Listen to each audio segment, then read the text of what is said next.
What the fuck do I even want to say about this? Welcome to Girls Rock Denver.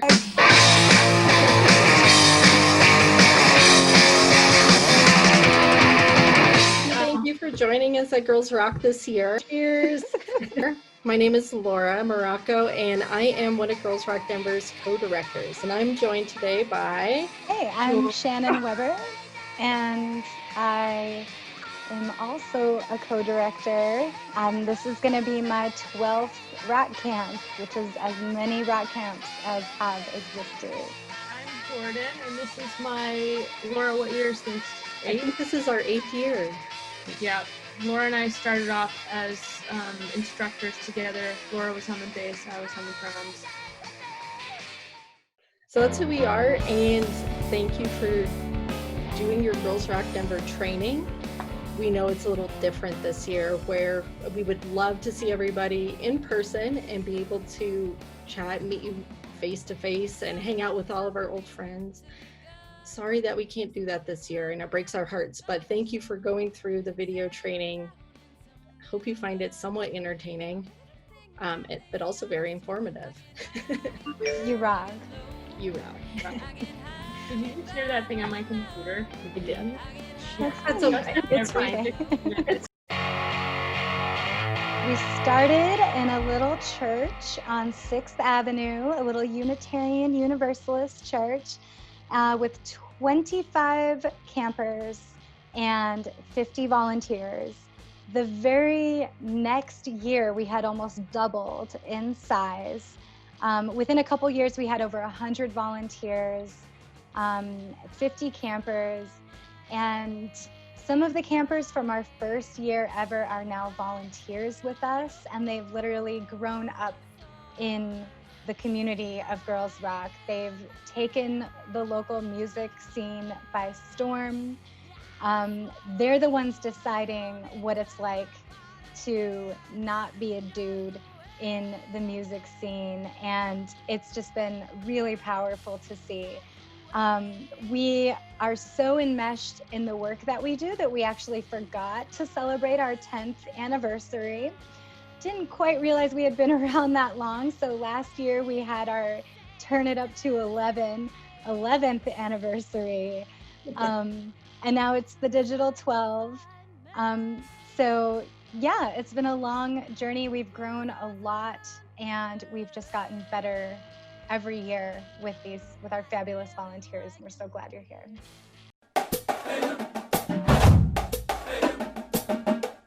So Shannon, why are we doing anti-racist training at Girls Rock this year?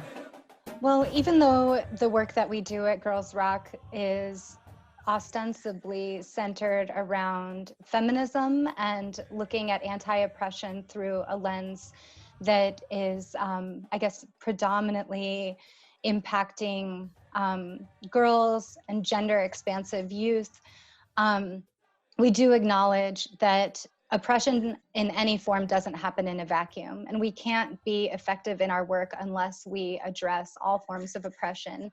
And we work to incorporate all aspects of intersectionality in the work that we do. That means that it's critical that we are not only informed about racism, ageism, sexism, classism, ableism, that we also infuse all of these into everything that we teach and demonstrate to the campers. And so it's critical that we educate ourselves about this work, and that we work on ourselves constantly to make sure that we can fully step up to this work in all ways that are required by our communities.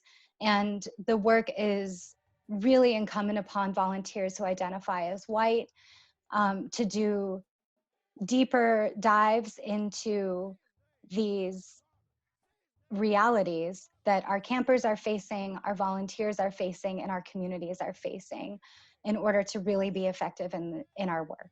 This is training and not feel like, are we doing enough? And in my personal life as a trainer, which is my day job, even a day-long workshop would not be enough.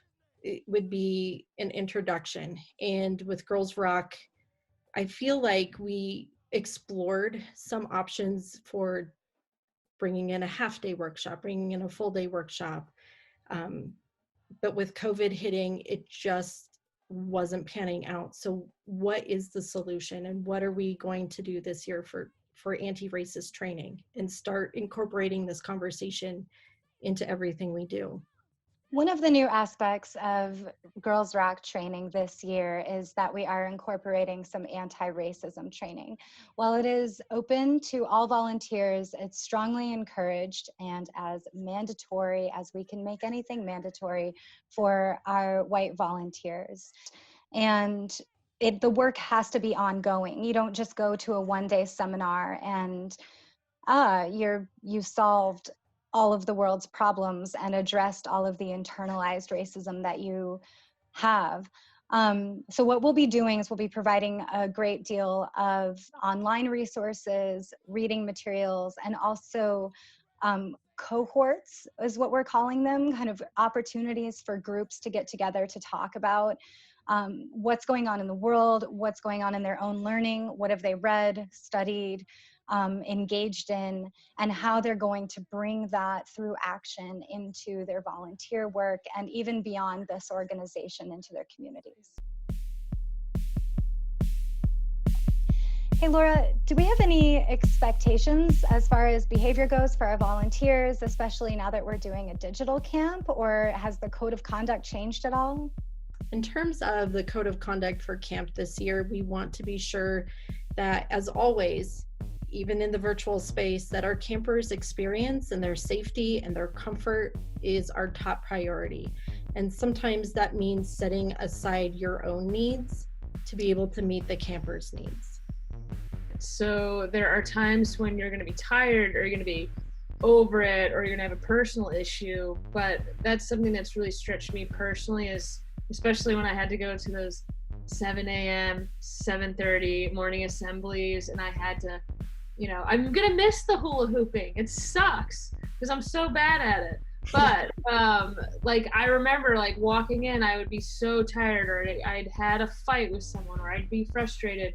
And I kind of had to be like, you know what? I'm here for the kids today, and I'm here for them. And I really had to check myself and be like, how can I either be grateful about something and invigorate myself, talk to a friend to get a little pump up or whatever it is. So when you said that, that was one of the first things that came to my mind. And these sorts of Zoom calls and video chats can be really awkward for folks at first. So, I would really be yourself. There's going to be awkward moments. There's going to be pauses in the conversation, or lags, or technical issues. So as the leader of that, I would just continue to push through them, laugh at it, and try to just encourage folks to be themselves and to be silly on these calls, because they are awkward and they are weird. So it's fine that we are that way. Another piece that I think is really important this year is that all of our Zoom sessions, we are hoping that we can get at least 2 volunteers to be present at every single one of those sessions. As a backup, we're going to record everything so that there's no one volunteer who's alone with any one camper at any time. And that's really to protect the organization and also our volunteers as well. For safety purposes, we discourage volunteers and campers from following one another on social media. And reminder, please do not post any photos of campers on your personal social media pages. You can send those photos to our email address, which we will share out with you. And we'll share it through our official channels. That way everybody's privacy is respected. We know which campers are allowed to be photographed and videoed, and we'll be able to share those out in a safe and respectful way. Thanks. Does anyone else like code of conduct thing? No drug or alcohol consumption? Don't drink and Zoom. Don't drink and Zoom. Don't smoke pot and Zoom. Please. And with regard to equity, thinking about online programming, this year's camp is going to be very heavy on the technological side. And we've definitely got a lot of families and campers who have little to no experience with a lot of the things that they'll be trying to use every year. So I know we all come to this work with our hearts and want to be as patient as possible, but definitely keep that aspect in mind as, there might be some things that you're really familiar with that someone else has never seen or heard of before, and they might need a little extra one-on-one time. So we'll have volunteers on hand, especially when it comes to tech support, and they're there to support you as a volunteer with your tech needs, and also to support the campers in making sure that they know and feel comfortable as much as possible with the equipment that they need to use to feel like they're having a successful and enjoyable experience. One of the things that we did in line with this is we did post some tools on the girlsrockdenver.org website that really go through some basics around what is a USB port, what's an XLR cable, what's an instrument cable, things like that. And we'll be putting a lot of how-to materials together that we'll share with you to help you support your campers in their needs as well. So at girlsrockdenver.org, you can get to that. We have for volunteers, if you're interested in your volunteer position, this lists out all of the different responsibilities or a brief description of what to expect. We also have those remote camp resources. We have Gear 101, which will take you through all of those basics as well. So if you're someone who's new to our camp or who's uncomfortable with equipment, here's a cheat sheet for you to be able to refer to. Thanks, Laura. That's really helpful. How would you recommend we handle any conflict? Or if someone's having an issue, what do you recommend volunteers do? Conflict is not a bad thing. And that's something that we say a lot at Girls Rock is we're not scared of conflict. We welcome it. And like approaching conflict from a place of curiosity and compassion, and calling people in to find out more about where they're coming from and to help them see how there might be a better way to work with someone if you feel like what they've said or how they've said something might be causing harm. We need to make sure that folks are heard, and so set a norm with your campers or like with your group if you're instructing of like, this is how we're gonna like take up space or take the floor. Yeah. It's really important that we give each other the benefit of the doubt and that we remember that we're all here for a similar reason, even if our approaches might be a little bit different. We're here because we're angry. We're here because we know that something's wrong. And we're also here because we have a deep sense of hope. And we believe that things can change and be better, and that this can be a world where everyone thrives and feels like they can be safe in who they are. And I know for me, that is what resonates the most with me when it comes to the experience at Rock Camp, that this is a microcosm for this idealistic world where women and gender expansive volunteers treat each other with respect endlessly, no matter what's going on, that we do ask for clarification, that we take up space. And while giving people the benefit of the doubt is one thing, we also have to have the commitment to ourselves to speak up when we have a need, especially when that need feels like it's not being met. And that's one thing that Laura, Jordan, and I are here for. If there's ever a circumstance where you feel like you're not quite sure how to approach a situation with someone, you've got so much support among the volunteer pool. So that is, kind of along the lines of expectations of volunteers. I expect that we give each other the benefit of the doubt. And I expect that when that's a challenge, we seek clarification and we express our needs, and that we set our own boundaries. If someone's asking you to do something, it's so critical for you to say no if you don't feel like that's something that you can do. And that's an expectation that we have of everyone, because we don't want folks to feel burnt out or like they're being asked to do more than what's reasonable. It's also an incredible environment to practice those things and to know that you're trusted, you're respected, and you can just try out saying no a few times and setting your boundaries and asking for what you need, knowing that that's what everybody wants. and everyone wants you to feel good here. There's so many new folks coming in, which is crazy that we have so many new people. And I think there is a true disconnection that we're not meeting in person. We're not getting to see each other, feel the energy, have silly conversations, things like that. So it's extra hard for some of you new people, but we do want you to know, like, we really are available. We all have some day jobs, so give us some grace sometimes on response time. But I mean, for real, we want to hear from you if there are any issues, if there are concerns, if you have ideas. One thing that I hope for all of our volunteers, no matter how many years you've been at camp, we're all doing digital camp for the first time. We miss the energy at camp, and we're really excited to have you back next year and feel that energy. But one thing that I hope for all volunteers is that they feel their own power to enact the change that they feel needs to be made. And if you have a good idea and you want to try something out, please don't wait for permission.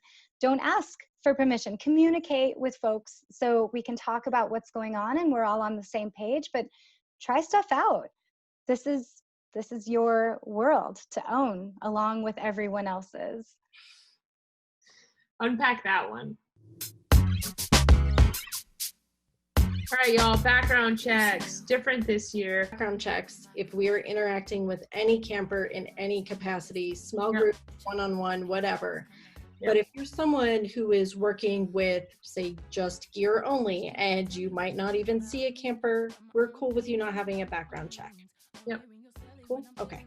There's a post-training follow-up that just lets us know that you took the training or will be definitely taking it to complete before camp starts. There's a lot of personal and self-accountability this year because we don't have the luxury of following up with people one-on-one, face-to-face, and we're relying on technology to be your vehicle for communication. So please check your emails. Make sure that you're touching base with myself or with Sarah Cowgill, who is our volunteer director, if you need anything or if you have any questions. Yeah, I think that's what I want to add there, the background. So very Voldemort. No pictures. This is my work computer. Are preloaded? Yeah. Did something happen? Yeah. This is my, oh, it's a little, this is my Dungeons and Dragons character. That's cool. All right. So, recording.